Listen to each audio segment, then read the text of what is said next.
Has philosophy influenced physics? Has physics influenced philosophy? These two questions have been much debated in recent years, particularly in the context of well-known scientists such as Stephen Hawking, Lawrence Krauss, Neil deGrasse Tyson, Lewis Wolpert, etc., slagging off philosophy. The usual debate centers around whether philosophy has influenced physics, not whether physics has, or can, influence philosophy. Ironically, the Austrian physicist Erwin Schrödinger, 1887 to 1961, seemed to reverse this stress. According to one biographer at least, i.e. Walter Moore, in his Schrödinger Life and Thought. The philosophy of Schrödinger at this time does not appear to have been influenced by his physics, but this description of Schrödinger is anomalous anyway. The claim is about Schrödinger's very own philosophy not influencing his physics, not the philosophies of all previous philosophers, not influencing his physics. So, despite that, Schrödinger was willing to admit that philosophy could influence physics. On the other hand, Schrödinger often said that one cannot derive philosophical conclusions from physics. Schrödinger's words seem to put philosophy in a preeminent position, just as Arthur Schopenhauer, 1788 to 1860, did. The latter once said that physics is unable to stand on its own feet, but needs a metaphysics on which to support itself, whatever fine airs it may assume towards the latter.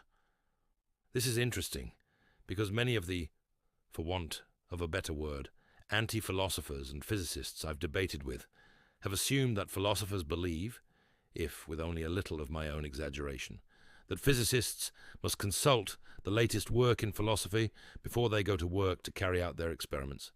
That's obviously not the case, and Schrödinger knew that too. Schrödinger was arguing that physics, or simply the theories of physics, has a metaphysics on which to support itself, even if any individual physicist has never read a single word of philosophy in his life.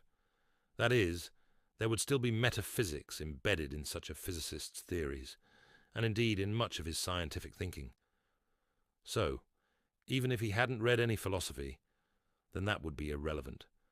Metaphysics would still be there.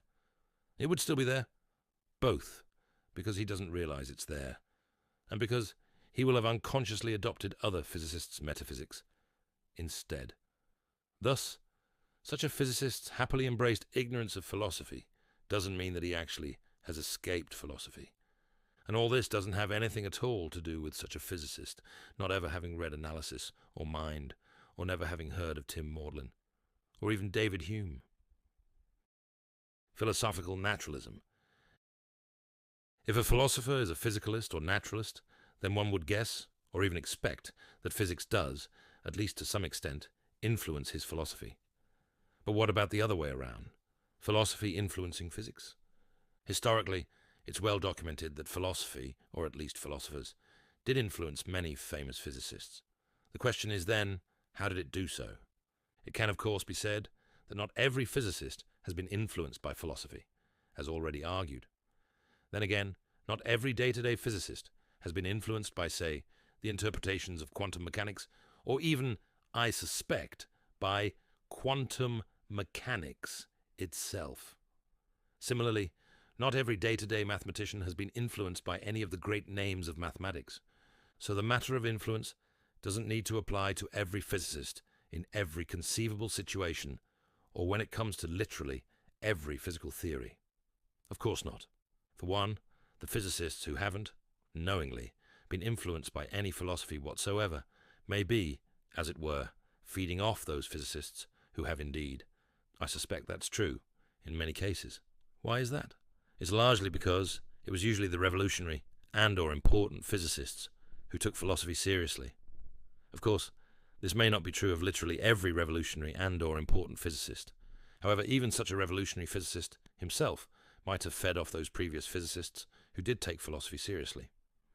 Of course, all these claims are hard to establish in terms of detail. Alternatively put, it would take much historical as well as theoretical data to demonstrate such, admittedly, broad claims.